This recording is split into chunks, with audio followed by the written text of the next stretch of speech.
Today we are diving into finances. I'm very excited for this special audience caller episode of the Real Stuff podcast, where we're going to be talking to a handful of people from our community about whether they've chosen to combine their finances with their partner or to keep them separate after getting married. This topic of whether or not to join your finances with your partner has come up a lot with other guests that I've had on the show.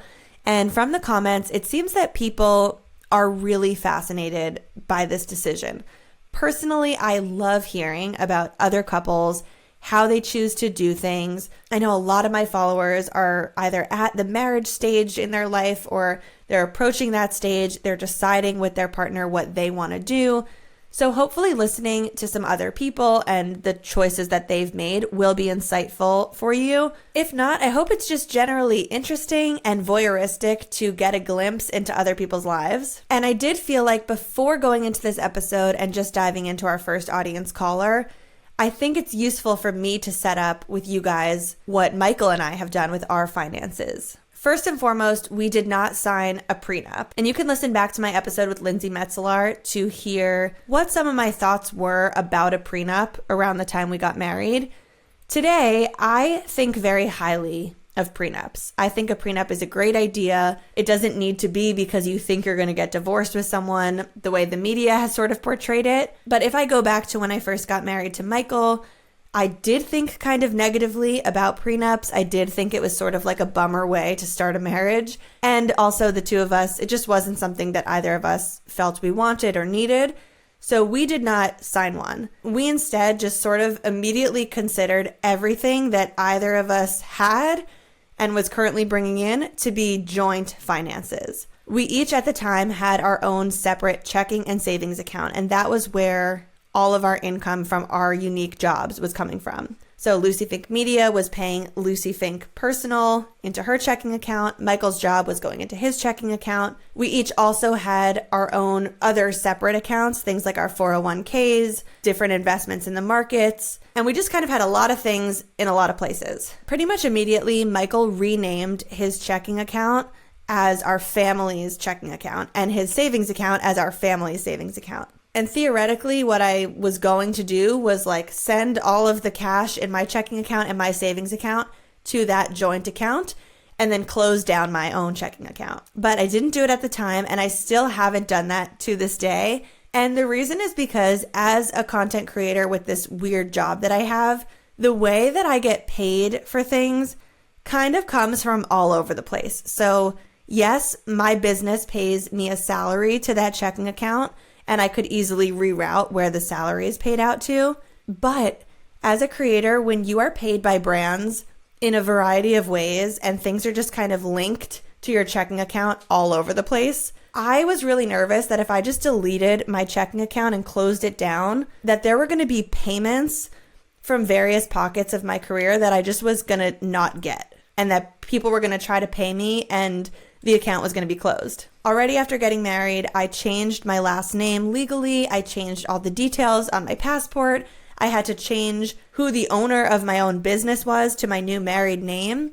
Making all these changes felt very complicated, to be honest, so I ended up keeping my checking account as is, and I just kept it intact. However, do feel like I need to call out that although I do technically have that separate checking account, there's no real purpose behind it, in the sense of I'm not doing it to keep control over my own money. The way you will hear some of the other guests in this episode talk about the importance of having their own separate account, that is not the reason that I still have my own checking account. In fact, we kind of just view it as a second shared account. So Michael has the password for it. He logs into it frequently. He will go in and take money from there and move it into our joint family savings. He will move it into an investment. And because I have my business, Lucie Fink Media, I actually have another bank account that's another checking and savings account that belongs to my business. And Michael also has the password to that.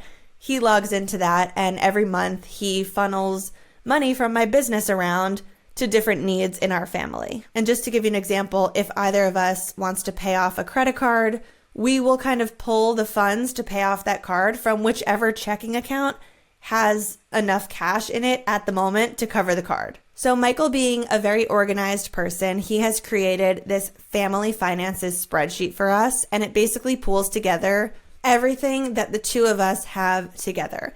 It shows all of the different checking accounts that we currently have, all the savings accounts, any investments, all of those 401k retirement accounts. It's just everything in one place.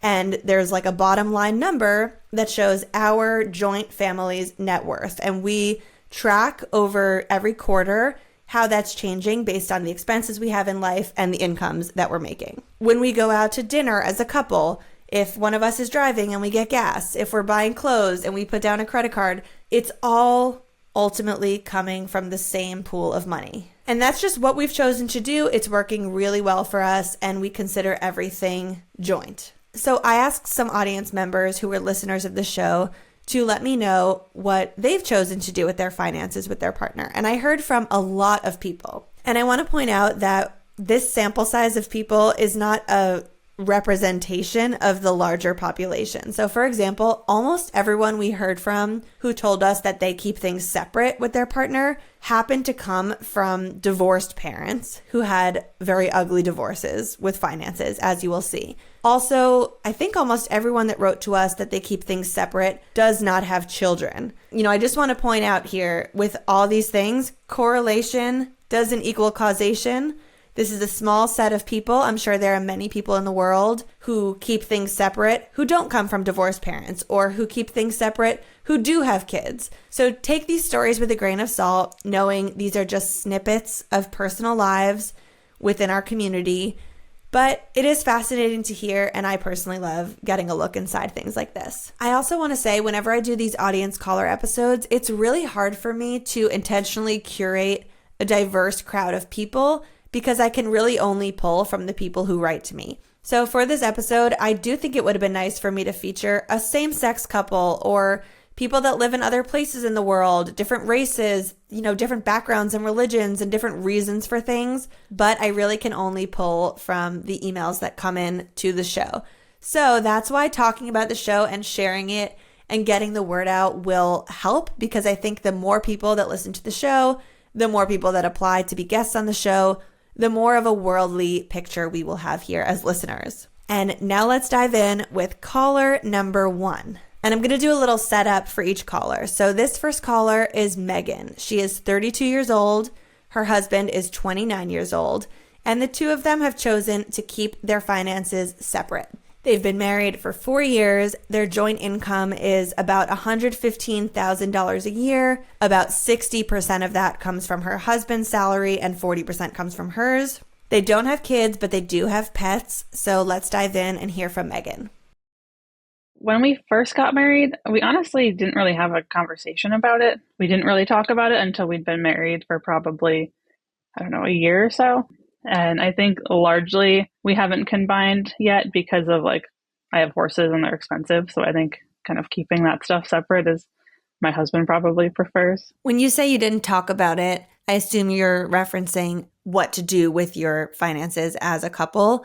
But did you guys have financial conversations with each other about how much you're each making, how many assets you have, how much debt you maybe have, just all of the financial conversations going into marriage? Yeah, we definitely had those conversations.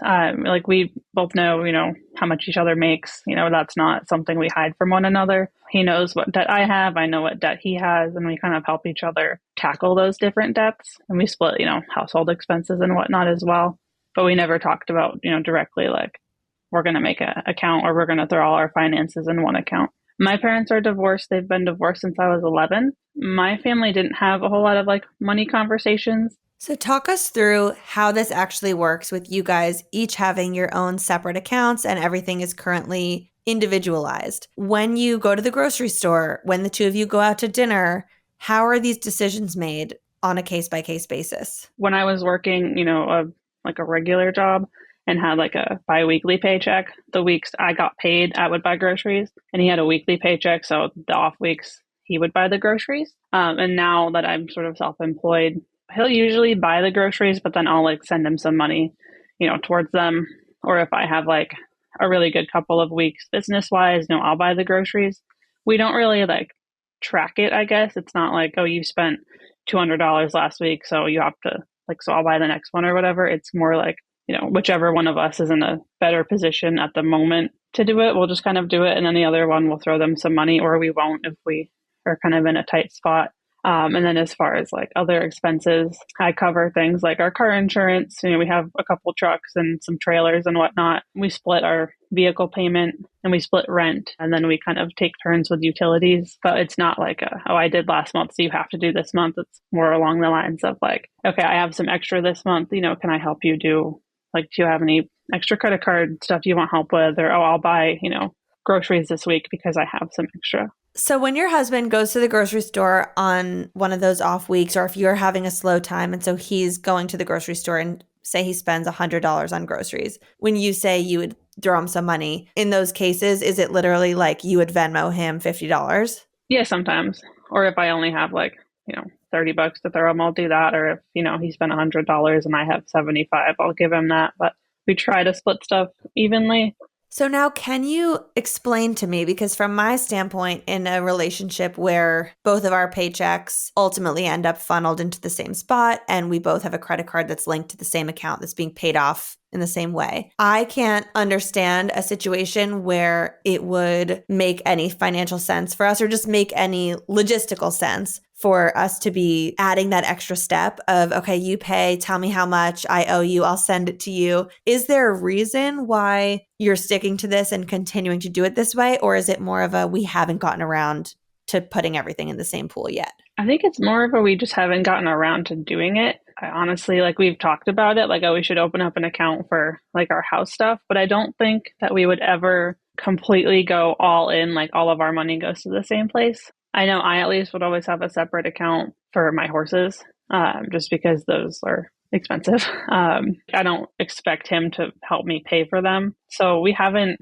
actually, like, it's not that we're really like against doing it. We just haven't done it. But like I said, I don't think we would ever completely like go all in. It would probably be more of an account we open up and we put X amount in it every month to cover, our bills and whatnot. I know you told me you don't have children. Do you want to have children in the future? No, nope. We are child free by choice, and we don't really care to have any. We have 2 dogs and 3 horses, and we're happy with the 4-legged variety. Do you think that if you two were going to choose to have children, that it would be a no-brainer that you would combine finances for this human that the two of you created together, whereas your horses are more of your choice and not blood related to him?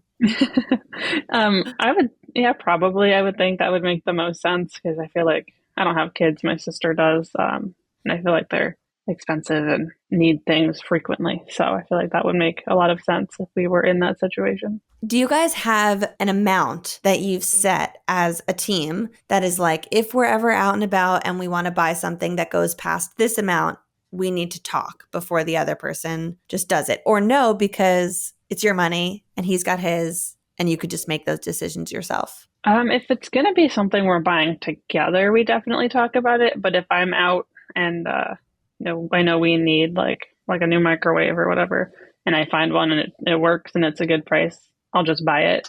And it'll just be like my purchase, I guess. I mean, it's not like my microwave. And like recently, we put new tires on our truck, which we shared that expense, but he wanted to like add something to make it look nicer. So he bought that, and that's like his deal. And that came out of his money. In a situation like this where it is all kept separate, do you feel like the two of you are a team specifically around money? I mean, I'm sure you're a team with life choices and where you want to live and activities, but do you feel a sense of separation with money where you almost feel like what's mine is mine, what's yours is yours, I'll help you if you need it, but really I'm working and running this business for me and my own success? I feel like we're on the same team. We both have goals together financially. Like we want to buy a house at some point. We have kind of like I say joint savings. It's not like in a bank. It's just like we have cash we set aside in case of emergencies. It's like ours together. And whenever we have extra, we'll just throw it in there. And I don't really get a sense that we're, divided like that. Like it's my money and his money. Like there are times where he'll just give me like a couple $100 just because, or I'll throw some money to him like that. Like it's, even though it's in separate accounts, if I had to like take his debit card and go buy some stuff, he wouldn't care. Aside from the horses and you just not having gotten around to going to the bank to join things together, can you think of any actual reason why you would maybe prefer to just keep it this way for the rest of your lives? I guess the only reason would be it's just kind of what we're used to doing. And then we've just kind of gotten into this like routine, I guess, of how we're, how we spend money and how we have money. And I didn't grow up with like a lot of excess money. So when I like have the money and it's in my bank account, it's more of like a security feeling for me knowing it's there, even though I know if we collectively put our funds together, it would be more. So I don't think that there's any reason like stopping us from doing it other than like it's what we're comfortable with, and we've just kind of gotten used to the way we're doing things. You feel like it's working? Yeah, totally. So if you met a couple that was just getting married and came to you and said, we're about to get married, what do you guys do with your finances and what would you suggest we do? Do you feel that the way you have it set up and the way all your accounts run and the way you guys interact is a way you would recommend other couples do? I mean, if it works for them, maybe, but it's, like I said, it's not something we discussed. Like, okay, we're going to put our money here. We're going to do this and this. It just sort of, we got married and then we just kept doing what we were doing financially. If it's working for people, then that's great. But there's probably way easier ways to do it. Like you mentioned previously, just having it all in that one account and kind of pulling from that. Do you feel like you're going to go to the bank this weekend and open that joint account? Probably not, because we're real busy this weekend. Our next guest is Kyle. He's 30 years old. His wife is 29 years old. And the two of them have chosen to combine all of their finances and assets. They've been married for 5 years, and their joint income is about $90,000 a year. Currently, 100% of that is coming from Kyle because his wife has taken time off to be a stay-at-home mom. We've been married almost 6 years now at this point.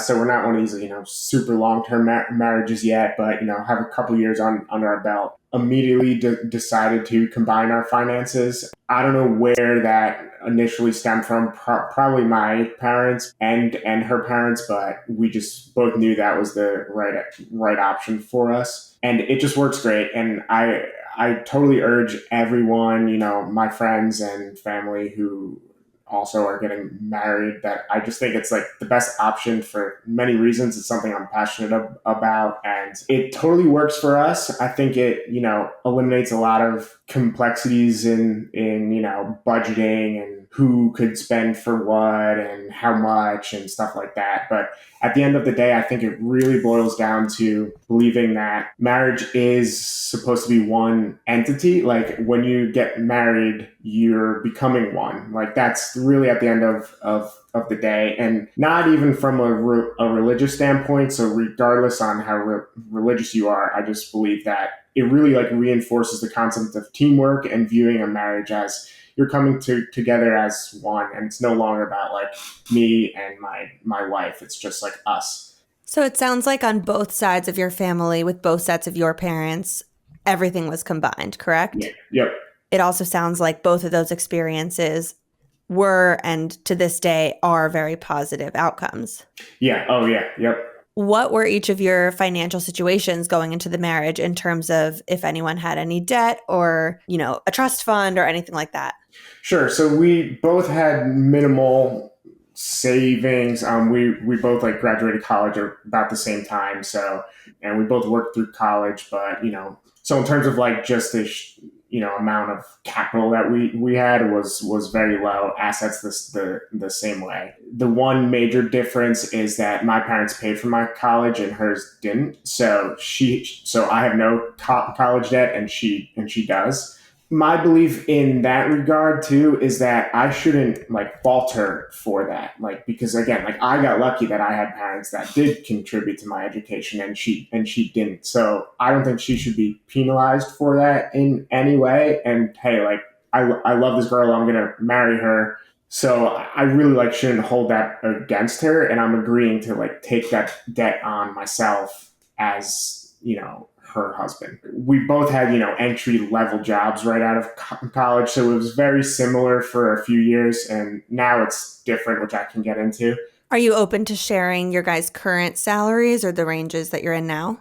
Yeah, sure. So, and we are a unique case because we're extreme, and not because one of us makes a lot. It's just that we decided as a couple that she would be a stay-at-home mom. So we just had a son a year ago. His birthday was actually, he turned one yesterday. Oh, happy birthday. Congrats. Thank you.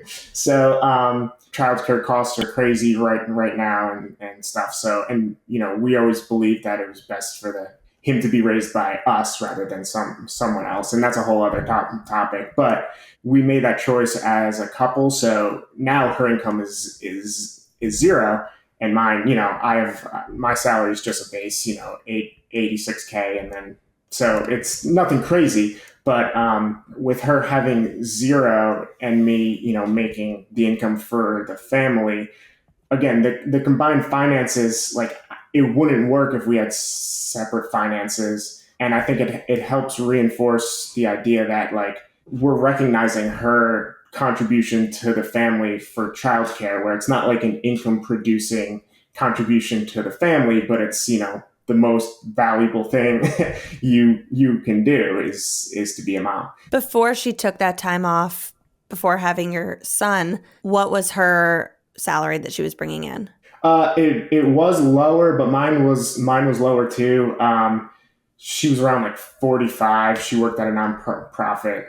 Wasn't a lot, especially in today's day and age with inflation and all that. But I was usually making around 50 or 60 ish. And then only recently I got up into the 80s. So can you walk us through just how it all works in terms of you come home with the money, it goes into your bank account. She has access to it for anything she needs, whether it's for her or for your child. Is there any sort of conversation that happens around if she's spending on something? Do you guys have a threshold of, we need to have a conversation if we're buying something over this amount? Yeah, in terms of the conversation, we obviously do have conversations over big purchases, but we kind of use our judgment. It's not like, oh, if it's $500, we talk about it. If it's $499, we don't. Like some things, we just use our judgment for. The thing we do most, which I also very I urge and I love how we do it, is we do have a strict budget that we like to follow. So I'm like one of those spreadsheet guys. So we track all of our spending and our income in a spreadsheet on a day-to-day basis and allocate this how much we want to spend on food for the month. Every time we do make a purchase, even if it's small, we will run to Target and pick up $10 worth of something. We immediately log it on our phone in the spreadsheet. And then at the end of every month, we review it as a couple and say hey, here's all our spending. Wow, we spent a lot on Amazon this month, but it was stuff we needed, the diapers and stuff. And not only does that help us make sure we're not spending too much or whatnot, but it really reinforces the open communication and transparency between us two, because that I think is where things get lost in the shuffle, where if everything was just going into one account and then she was just out all day spending stuff and I didn't know where stuff was going, that would be an issue. So I think marriage is really the most important thing is the open communication and trust. So it's just by logging everything into the sheet, we both have access to, obviously, so we can see where the money is going, where it's being earned and spent. That's just the most important thing. I'm assuming the answer to this question is no, based on what you've told me already, but did you two sign a prenup or anything going into marriage? Yeah, no. Which, that's I know people, urge that and maybe in an alternate universe, if I was making a couple million and she was but I really don't think so. Even in that case, I just think we're both such strong believers in marriage in general that divorce or separation really isn't even a thing for us. So it's that wasn't even something that we thought of. When you say something like divorce or separation is not even on the table, is that coming from a religious place or coming from something morally that you two wouldn't do? Yeah, more so morally. I mean, her family is more religious than mine, but yeah, I just think like, going into a marriage with a prenup, like puts it in your mind that it's not going to be like, there's a potential for it to not work out. And I just don't think that's a great way to think about it in the first place. So would you say one of you is the chronic spender and one of you is more frugal and always telling the other to slow down? That's a great question. I think we're both really good. And I think it boils down to like, we have the same goals. Like we know we want to save up for a house and we respect the other person so much. So like, even if we wanted to spend on something, we like wouldn't, knowing the other person might be upset kind of thing. So it's like, we're really the same. There are some times, it's like, oh man, I just I just bought a bunch of clothes or something. And the other one's like, oh, well, that's fine. Like, we'll try to save next time or something. But there's never like one of us is really going out and spending a lot and the other person is trying to save. And did you mention that you have some friends or you know of people who are married and have chosen to keep it separate? Yeah, I do know some, and I won't name names, but some of them like, and I could see like, one person is struggling more.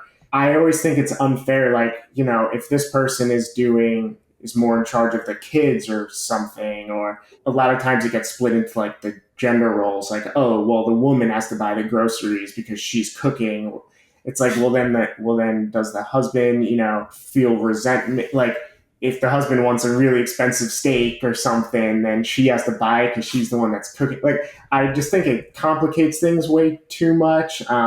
So yeah, the few people I know who do separate things, like I've heard, bad things about that, where one person is jealous of the other person, or it's resentment, or it's too complicated, and then like they're unaware where the other person's finances lie, and then when you have to make a big purchase like a house, one person thinks they're going to get something great, but then they're unaware of the other person's, how bad their credit score is, So it's just like, I think it really simplifies things, and it reinforces that concept of like the teamwork, the mutual goals, and the open communication, which I think is key. I know you kind of mentioned, maybe if I was a millionaire, or maybe if there were a couple of other different factors, things would be different. Can you identify any other reasons why maybe you guys would choose to do things the opposite way? Yeah, I mean, it's tough. And I was just throwing that out there as like a hypothetical that I didn't even think through yet. So even in that regard, if I was, making a lot more or something, but I still don't think so, because I really can't think of why we would want to split it. Even if someone had a lot of assets going into it, or a lot of debt, like I think because we've talked about that before getting married, like you should always know what you're getting into when you're getting married. So then like, if it's an issue for you, don't get married. Like that's kind of how I feel. So even if something is like way lopsided in one way, well, hey, you're agreeing to marry this person, you're becoming one team, and that's that. So no, I would need more time to think about that. I can't think of anything where we would want to do it the opposite way. I shared a picture of our Hiya chewable kids vitamins on my Instagram last week, and then had a lot of you asking if I have a code for the brand. So we all know that many kids vitamins, including the ones I grew up chewing, are just candy in disguise. And ever since I learned about Hiya, I knew we had to get these, and I absolutely love this company. Somehow, without any sugar and none of that gummy junk that's in a lot of vitamins, they still taste so good. Milo did let me try one, but only one, because vitamin time is his favorite part of every morning. I didn't want to take them away from him. He seriously wakes up and asks for his vitamin before anything else in the morning. And these vitamins are loaded up with essential vitamins and minerals to support things like immunity, energy, brain function, and so much more. And when you place your order, Hiya sends you this cool refillable yellow bottle. It comes with stickers so your kid can decorate it. Milo wrote his name on it. They can make it their own. And then you get these eco-friendly refill packets every single month. And the Real Stuff team did work out a special deal with the brand for my podcast listeners. So you can get 50% off your first order of Hiya's best-selling children's vitamins today That's half off, which is pretty incredible. To claim this deal, go to hiyahealth.com/realstuff. This deal is only for listeners of our podcast, and it's not available on their regular website. So go to hiyahealth.com/realstuff and get started today. Our next caller is Alana. She's 26 years old. Her husband is 29 years old, and they have chosen to keep their finances separate. They've been married for 6 years, and the income figures they gave us were that her husband makes $62,000 a year. She makes $57,000 at a corporate job, but she also has a wedding planning business that brings in 6 figures. So she wasn't comfortable sharing what the total joint income is, but it is over 6 figures. So I came from 2 divorced parents, as well as my husband's parents were also divorced. My parents' divorce was more intense. There was a lot more situations that were going on that caused the divorce to go on for 5 years. So both of my parents had, a lot of lawyer fees, and I just knew that the process was long, very expensive. My husband, his parents divorced when he was young, so completely different standpoint. He doesn't really remember it. We started talking about prenups 3 years into us dating, and that was when we were deciding, do we want to stay together? Do we see a marriage? Like, what does that look like? All of those hard topics were discussed year 3. And I will say, when we first brought up the conversation of a prenup, we both were like, do we really want to do this? Because we could either go to ways where we allow the government to rule in our favors if we do divorce, or we can be on the same grounds in a prenuptial agreement. So when you went into this marriage together, what were each of your financial situations like in terms of how much you were each bringing in from your work, how much debt you had, and just the financial standing that you came from? Kyle, my husband, he has more assets and more money, and just gaining that from a family standpoint. I have a business. I'm in the wedding planning industry, and my business is my baby. So I knew that I wanted to protect that. I also have had a lawyer since I was 20, so completely different backgrounds there. I've always been an advocate for myself, my business, just me personally, because I have staff that I have to think about as well. The prenup was really me voicing, I don't want us to go through what my parents went through. We both wanted to use the prenup as a protection in some sense for the both of us. We wanted to set these terms while we're in love. We really care about each other. Whereas I know in my experience, divorce can bring out the worst in people. And we knew, knowing how people are, when you're upset, you're angry at the other person, things will go awry. What does this prenup outline in terms of who gets what and how your finances are split, and sort of walk us through today what your guys' general bank accounts and credit cards look like and how you pay for different aspects of your life together? Sure. So everything prior to marriage is separate. So Kyle's inheritances are separate. My business is separate. Everything that we had in terms of assets and debts prior to the marriage are still our own. Coming into marriage, the only thing we share is a joint savings account, and that is outlined in the prenup.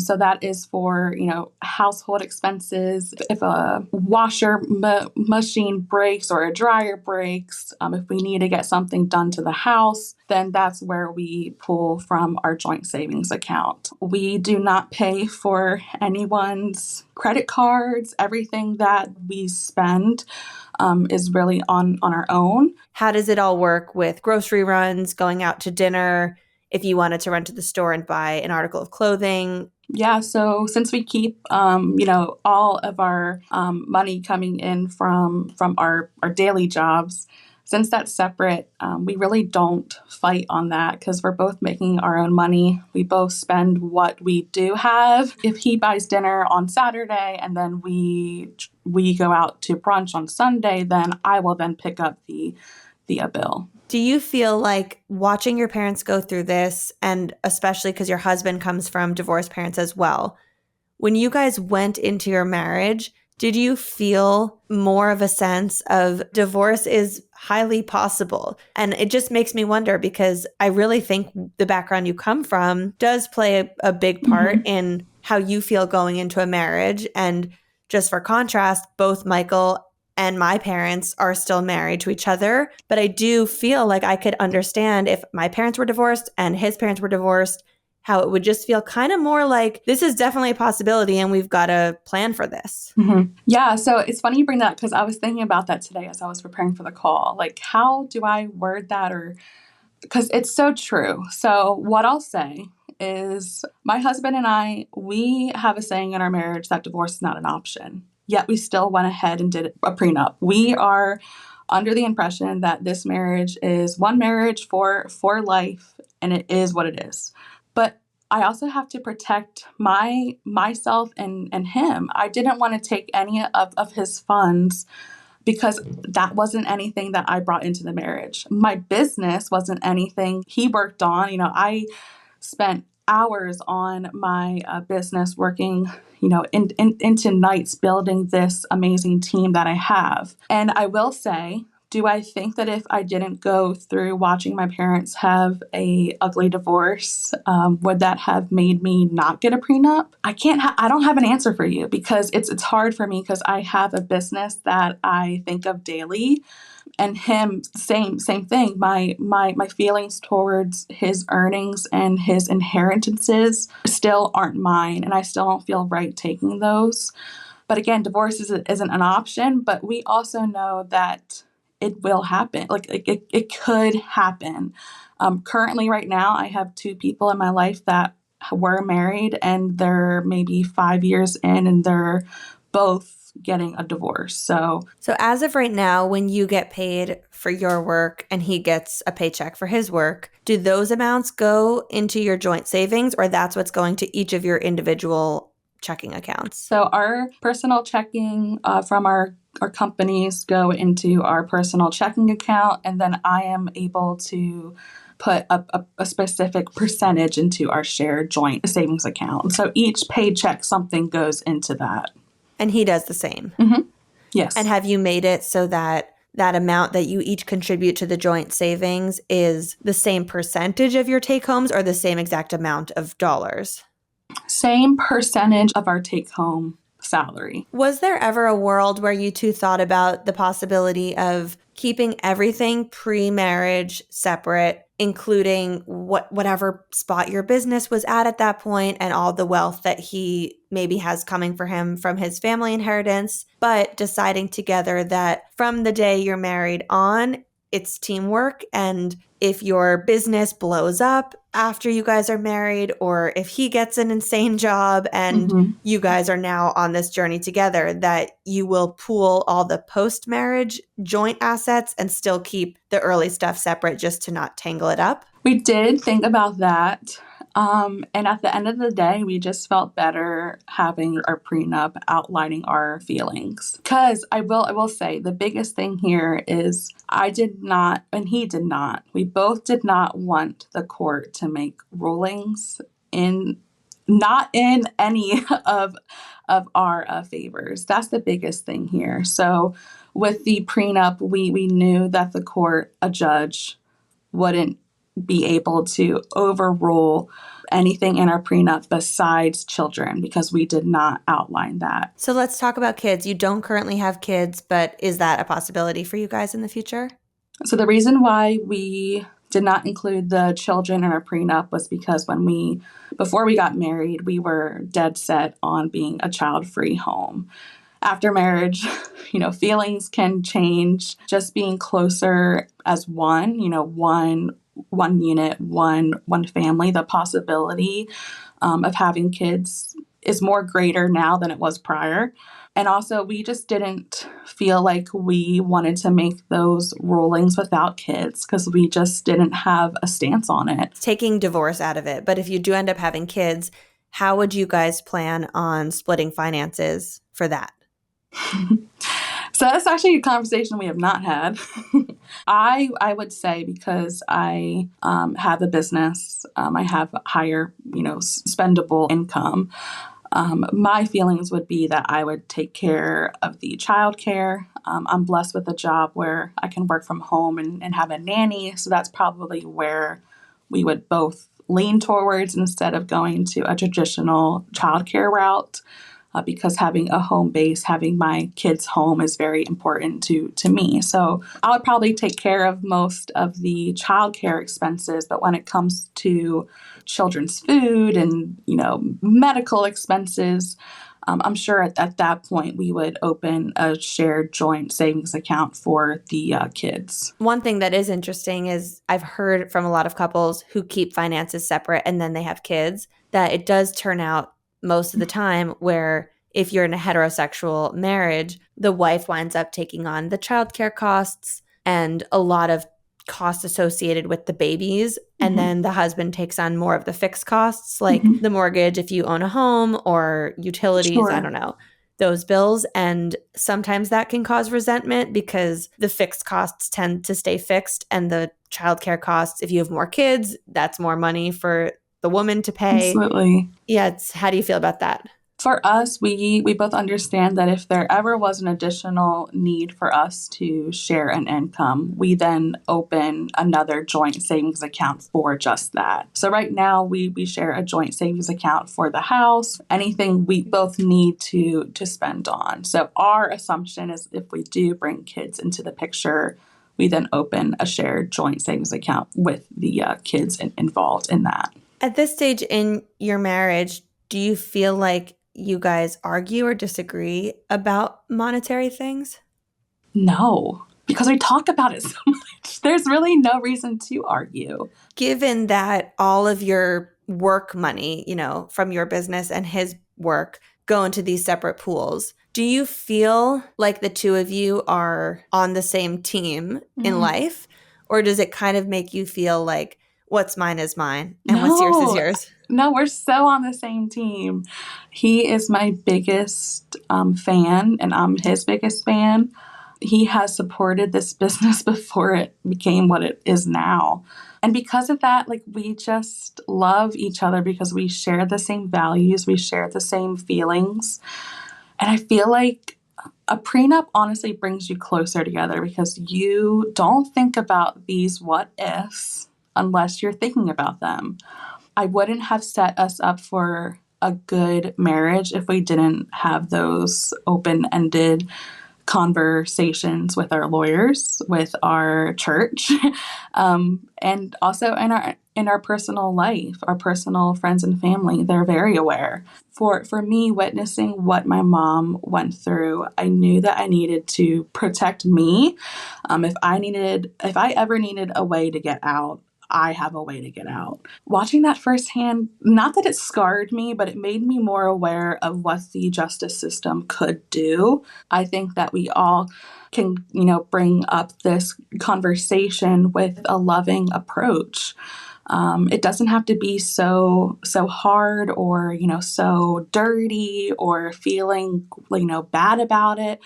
And I think we just need to allow others to share their experiences like you are allowing here today, Lucie, because it's something that I really don't want people thinking that it's a bad thing because it's not.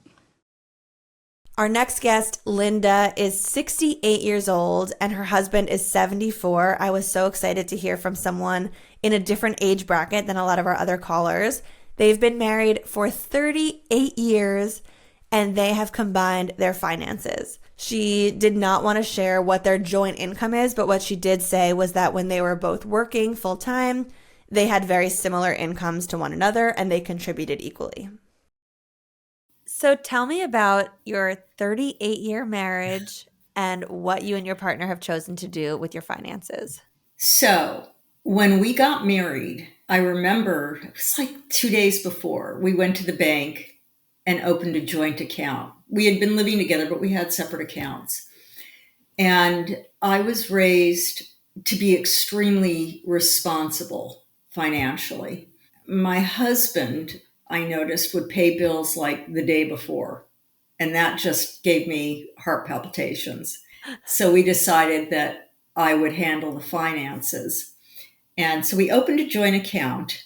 I had an account with the bank where my paycheck would go 90% to checking and 10% to savings. And another percentage from the savings would go into a credit union account. So I kind of squirreled a little bit away here and there. I think it's important, if you're going to trust enough to get married, you need to trust enough to have a joint account.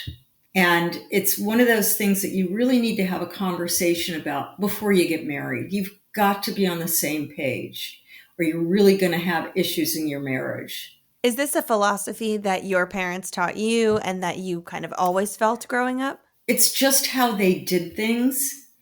But my mother specifically was the type of person who, she said to me, don't get married until you're 30. You change too much. I don't care if you want to live with someone before that, go for it. But don't get married until you're 30. There are too many things that you need to experience in life, and finances is one of them. So I had that philosophy going into it, I guess. Did you listen to that advice? 100%. My biological father died when I was 7. So being a child of the 50s, I remember very clearly my mother having trouble setting things up because everything was in my father's name. It wasn't until the 70s that women got a credit card in their own name. And at that point, my mother insisted when I was in high school, when I turned 16, she had me get a credit card in my own name to start that journey because she never wanted me to go without. Now it's real easy for you or anyone else to get a credit card in your own name. It's the norm. It was not the norm then. And joining finances doesn't mean losing your independence. You have to keep some of that. I have my car solely in my name. Clark has his car solely in his name because I want my credit score to reflect an 800 plus rating in my own name.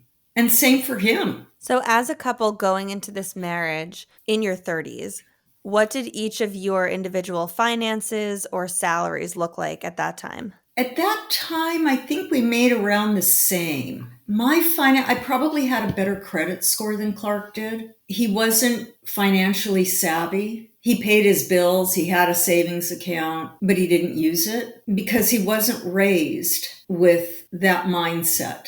Neither one of us had a lot of debt. Would you say that your primary reason for wanting to have some things that are in your name and some things that are separate on your own is more so just being smart in the event that something happens to your partner and that you have a handful of assets in your name? Or is there any part of it that's related to in case the relationship sours? I think it's twofold. I think that the relationship souring and losing a spouse through death, you're still experiencing a loss. And I think it's important for every woman to have something of substance in their own name so that going forward, should the relationship sour or should the spouse die, you are set up with some kind of credit in your own name. What actually happened with your mom after your dad passed and she didn't have things in her name? What did that look like? Oh, it was torture. My mother was one of the young first women to graduate UCLA. She was very progressive. And she was a bookkeeper for my uncles. She really had trouble building her own credit. At the time, I think she was $100,000 in debt, and that was in 1963, Wow. which is monumental. So she managed to pay off that debt, and she managed to show the bank that she alone had paid off this debt. I think 3 years after my dad, or 4 years after my dad died, she needed a new car. And she certainly made the money, but she had to beg and plead with the dealership and show them, look, this is what I've been able to do on my own. I can buy this car.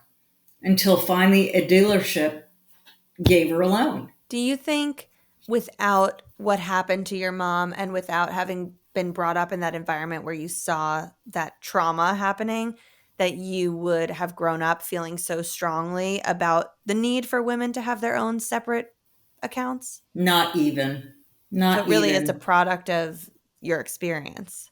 100%. Would you say you felt for the majority of your marriage that you two are a team and that almost everything that you're both making from your own respective jobs, for the most part, is for the two of you together and whatever decisions you make? I think yes, and I think that that's really important because I think that's something that is very key in a marriage. Opening yourself up financially leaves you feeling really bare and naked. And there are hard conversations that need to be had. It's something when you get married, you really need to be naked about. It's not romantic. It's not a fun conversation. You have to be aligned in how you want to spend your money. From your life experience and knowing other couples that have also been married around the same length as you guys, do you know other couples that have lived their whole lives and whole marriages with everything separate? And how have you heard them talk about that, if so? There are two kinds of couples. They either fight about their finances or they don't. I think that you need to get those problems out of the way early on, or it's going to be a struggle. And marriage is hard enough. You don't need extra stress. You need to pick your battles. Finances shouldn't be one of them. I think if your partner sees that you really want something and you have the money for it, they should encourage you and say, look, this is something you've been wanting for a really long time. Enjoy it. But you also need to be of the mindset that, hey, we can afford this. Or we have things coming up that maybe we can't afford. So I personally need to table this. So each person really needs to be acutely aware of what your limits are and should be. So you wouldn't say that the two of you at this stage in your lives fight or disagree much about money? No, not at all. Yeah, but we disagree over how the dishwasher should be stacked. Of course. Well, Linda, thank you so much for writing in and for coming on. I'm so grateful we had someone who's of your generation, who's listening to the show and writing in and giving us this advice because, you know, to have a couple that's been married 38 years is clearly you're doing something right. And we really appreciate you opening up with us. It's really all about communication. Be honest, be open, communicate, and you'll make it to 38 years. Our next caller, Elizabeth, is 34 years old and her husband is 32. They've been married for 1.5 years. They've been together for 5 years and they have chosen to keep everything separate. They were also not comfortable sharing their total joint income, but she did tell me that she brings in 60% of their household income and he brings in 40%. I am the breadwinner as of now. So that also has determined a lot of how this has shaken out. I'm a third generation entrepreneurial family. My family owns a couple different businesses. And I think that has informed a lot of my decision making when it comes to partners and finance and all that sort of thing. I've also watched my own parents go through a divorce and then my parents go through another divorce each. So I've seen sort of like the pros and cons of what moving on from a situation can be.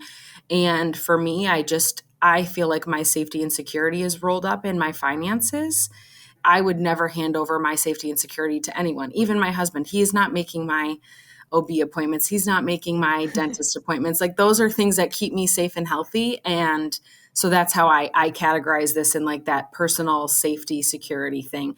And obviously I love my husband and I think he's the best and I can't wait to do the rest of life with him, but you never know what's going to happen. And even for like our future children, it just like seems like I want us both to be in the driver's seat and not just one person because there's so many things that can unfold that we don't know are going to unfold yet.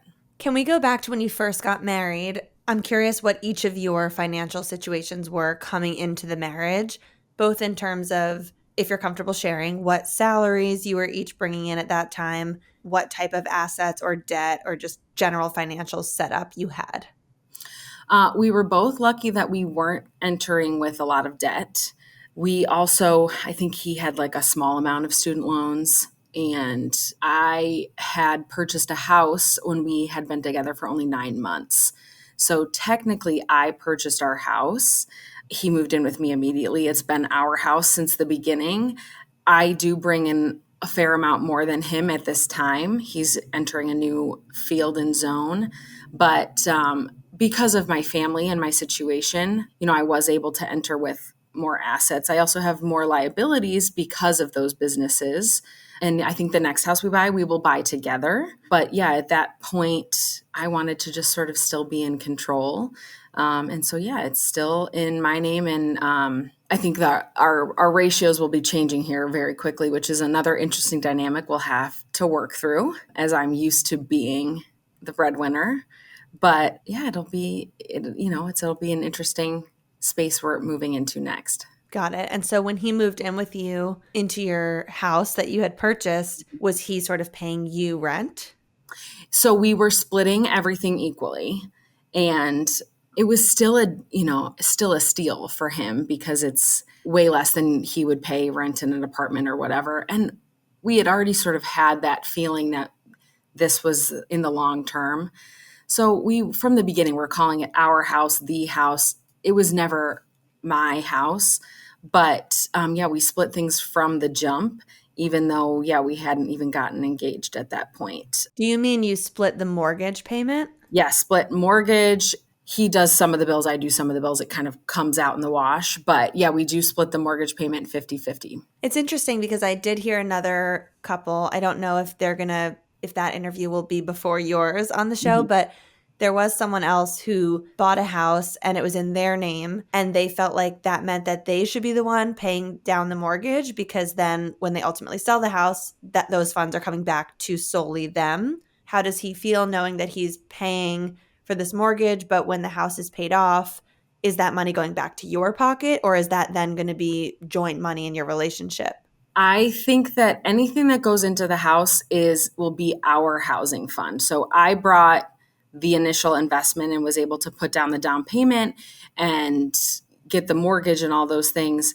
But because we've split it from the beginning, even if something were to happen, I would hope I would have the grace to say, you know what, you've been paying on this. We should split this asset. We live in a very low cost of living area. We live in Northern Ohio. It was like a few $100s for the mortgage payment each. Not. Oh, wow. Yes. So it was a huge benefit to him because it cut his living expenses in almost like a quarter from living in the apartment that he was living in prior to living with me. So I want to go back to some of these details that you shared in your letter, because it does sound like, given your background and what happened with your parents, that there has been a decent amount of what I'm going to call financial trauma in your background. Yes. Can you share with us what happened? And I really just want to understand, kind of from the standpoint of you being raised, what was going through your mind about money and the right thing to do with your money when it comes to a partner, just all of that. It's a great question. I think that one of the major things that has happened to me is that a family member has used my Social Security number to take out loans. And they were student loans. So a great lesson for me about read what you're signing. Because when someone you trust says, sign this, and you say, okay, and you're 18, and then you get a big check in the mail and you call that person, you say, what do I do with this check? And they say, oh, you just send that to me and I'll handle that. And after 4 years, you realize each semester they took that check and used it for their own personal discretionary spending. Wow. And at the end of it, the bill came due and I didn't realize what had happened. And my mom also hadn't realized what had happened. So we were just sort of dumbfounded by that behavior. I was lucky that I was in a great situation and I handled it, and I got a lot of support in handling it. But I just think that desperate people do desperate things. And even if they love you deeply and dearly, people who are scared make poor decisions. And that has informed a ton of my decision making. And I just, watching my parents got divorced when I was 7 years old. And my mom is like the biggest badass and just such an entrepreneur and has such an amazing brain and like so great and has taught me so much independence and really like given me the tools to be successful in my own right and like be successful despite who's beside me. And that has been so empowering and, you know, just such a like a North Star for me in terms of like how I'm going to make my decisions about not just my finances, but my life and my quality of life. Because like, even with a partner, you know, you're in charge of your own destiny and like you can control what's happening to you or you can control how you respond to what's happening to you. And so having all the tools in my toolbox to just respond accordingly when bad things happen has just given me so much peace of mind. Tell me about this family business. So you came into the relationship with a family business that you work for, and that makes you the breadwinner of the family. My family owns a business. I'm the third generation involved with the business. It also controls a lot of my life. You know, my mom is my partner, my boss, my mother, my grandpa is my grandpa. He is also the CEO. There's just like a lot that goes into it. And it has like, it permeates life. And so he was sort of got a front row seat to that right in the beginning, that, you know, I'm super responsive to them. I make that my priority. It's never just going to be a job for me. So that also informed a lot about like my free time and things. And yeah, he like I said, he just got a really front row seat to how we operate. You know, we're in the third generation and I have a lot of responsibility and a lot to live up to. And my husband has just been so graceful and supportive of the whole thing. And he just loves being there and loves supporting us and just couldn't ask for better. Because you had this family business before getting married, did you guys sign a prenup where you outlined what is yours, what's his? We did not, because that is all handled sort of on the business ownership side, like very insulated there. So I didn't need to personally insulate myself because we have taken those precautions at like sort of at the business level. That's another lesson though, that like my other grandparents, when my grandfather passed away, my grandmother had no bank account in her name. She had no credit cards in her name. So watching an 80-year-old woman have to figure out all that stuff for the first time was incredibly difficult and sad, kind of. So it just, that also informed, you know, my decisions too. Like I want to be able to do everything and put my name on everything and do it confidently. Because yeah, if you're not even just talking about divorce, there could be death or tragedy or anything like that. And in those instances, again, my safety and security depends on me. So walk me through how it actually functions in terms of the various accounts that you have. And I'm assuming you have a salary from your job that goes into your personal something account. He has the same, but it sounds like you both are paying an equal amount for your house expenses. So just break down all the charges, who pays when you go out to meals, all that. So we split everything with the house, but we're not like nickel and diming each other. I'm not like Venmoing him for the lawn mowing. We just have a spreadsheet, and as long as it kind of comes out in the wash over the course of the year, you pay these bills, I pay these bills. We do have a joint account that we put the mortgage funds in, and then also just like, you know, a little extra. I've only been married for a year and a half, so I will say we have not dealt with savings. We are just still saving independently. You know, with meals, it's kind of like you get this one, I get this one. With vacations, we'll pull from that joint fund, or like we're pretty scrappy. So like I'll use points or this or that, and we'll just sort of piece it together that way. And then sort of at the end, we use an app, and like you can allocate funds. And then if we need to divvy up or even up, we can do that. But I know where he lives. So we just kind of like ping back and forth. And again, some people might say that's insane, but it's what works for us. If and when we do have children, we will have to get way more regimented about this. And that will be like the next push to sort of level up on the organization of this stuff. But for right now, as double income, no kids, this works great for us. It does sound to me like you guys, even though technically things are separate and they're going to their own place, that you guys really do view yourselves as a marriage and a team. So it almost makes me wonder, aside from wanting to just have like a credit card in your name or wanting to have maybe your own family business in your name, and maybe you wouldn't say I'm adamantly against this, but why you would be against kind of ironing out what are those things that are mine, that belong to my family, that in the event of divorce are mine. But aside from that, we are just pooling everything together and living our lives together as a couple and joining everything. It's a great question. I think a lot of it is the name change. That has been a hurdle that I have not wanted to cross because my name is on a lot of things. The headache of that. And then also just sort of like a lot of the legwork of it, like going to the banks and getting all those things in double names. And the past few years have been super busy. And so, I've kind of used all of that sort of administrative investment that you need to put into those if you're really going to make everything a true partnership. That is intimidating, to be honest. And like, in some ways, I'm sure everybody feels like this. I feel like this a lot. I feel like I'm not a grown-up. I'm married, I have a house, but I don't feel like a grown-up yet. So all of those things feel like very grown-up things, but they don't feel like they apply to me. But it's an interesting question because we do view it as ours. We just push it around and mush it together and then cover all the bills. But we're not even looking at each other's discretionary spending, which I think is good because for me at least, like, it's your money and I kind of don't need to even know that you bought 4 smoothies this week. Like, if you deem that is fine, then like it's not my job to police that. So that's sort of where it comes into play. But it's an interesting question of why we haven't, but those are, I think, some of the reasons. This might be a weird question, and I hope it doesn't come off as insensitive, but do you think that coming from a family of divorced parents, you said your mom was divorced again after another marriage? Yeah.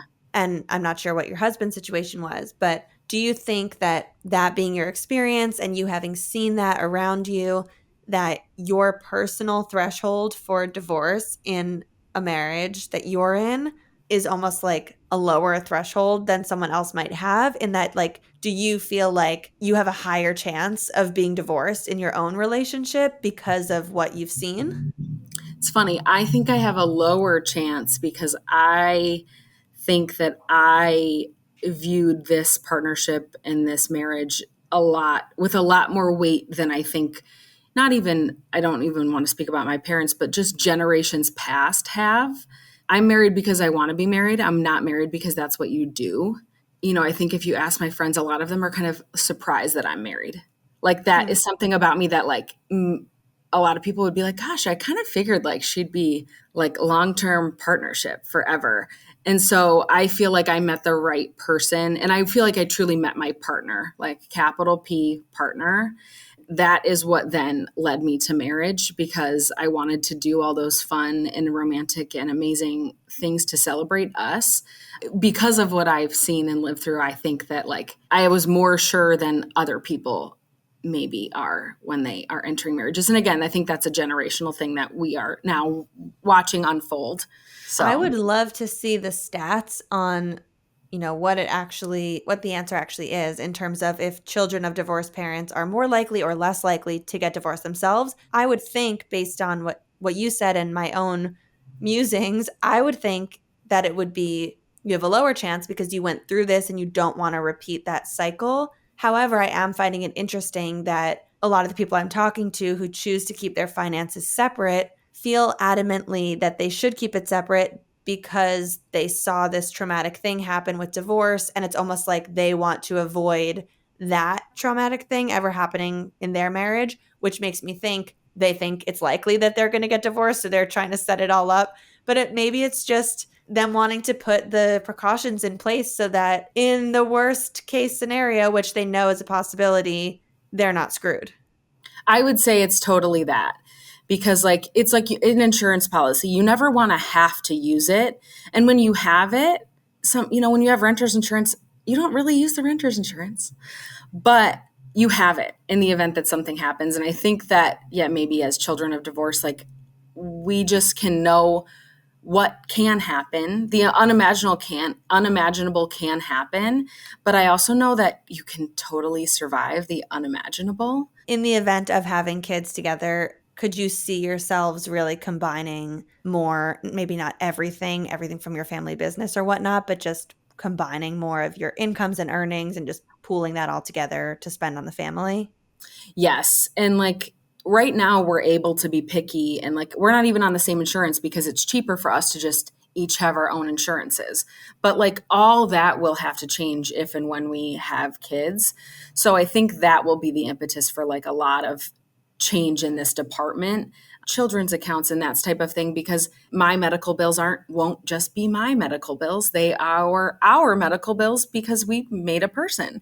So just it will change all of that. And, you know, we're just at this point right now where we have a little bit of the luxury where we can just be like, future selves can worry about that. But yeah, it won't sustain forever. We've got to figure out a better system if we are going to make some little people. I hope you found today's episode intriguing. Please, if you're liking the show, leave us a 5-star rating and review. Send it to me on Instagram in a screenshot for a personalized voice message as a thank you for your time. We'll see you next week on The Real Stuff. Thank you so much for tuning in to The Real Stuff. I'm Lucie Fink. Don't forget to follow the show on social media at The Real Stuff Pod. And if you're liking these episodes, please head over to Apple Podcasts and leave us a written review. It helps the show so much. And if you're feeling called to come on the show, visit luciefink.com/apply and tell us your story. We'll see you next week for another intimate conversation on The Real Stuff.